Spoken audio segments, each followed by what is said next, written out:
Նորվեգիայի մայրաքաղաք Օսլոն այսօր հայրենիք է դարձել Եվրոպայի մահմեդականներից շատերի համար, եւ ինչպես ամենուրեք Եվրոպայում, Նորվեգիայի մահմեդականները ծանր պայքար են տանում իրենց երիտասարդներին իսլամական պետության նման խմբավորումների ճիրաններից փրկելու համար։ Ջորջ Վաշինգտոնի համալսարանի պրոֆեսոր Քելի Փեմբերթոնի կարծիքով եվրոպական կառավարությունների օգնությունն անբավարար է, երբ խնդիրը վերաբերում է երիտասարդներին ծայրահեղականներից հետ պահելուն։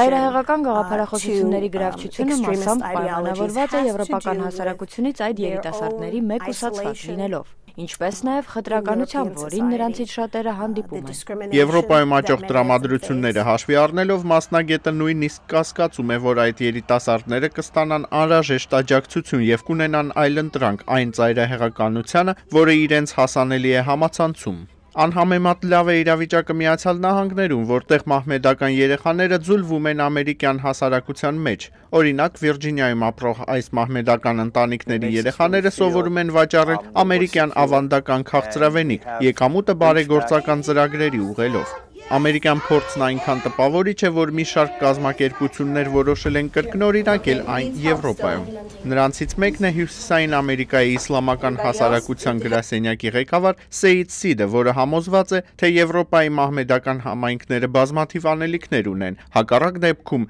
նրանք կկորցնեն ազդեցությունը երիտասարդ մահմեդականների վրա։ Երբ նրանք ջղայնացած են, երբ նրանք դժգոհ են, կա այլընտրանք այն ամենին, ինչ նրանք ստանում են համացանցում։ Ասում է Սիդը, դա այն այլընտրանքն է, որը ստացել են Վիրջինիայում բնակվող այս մահմեդական ընտանիքները, որոնք հույս ունեն, որ իրենց երեխաները երբեք չեն գայթակղվի համացանցի ծայրահեղական կոչերով։ Ջեֆ Սելդին, Արման Թարջիմանյան, Ամերիկայի ձայն, Վաշինգտոնից։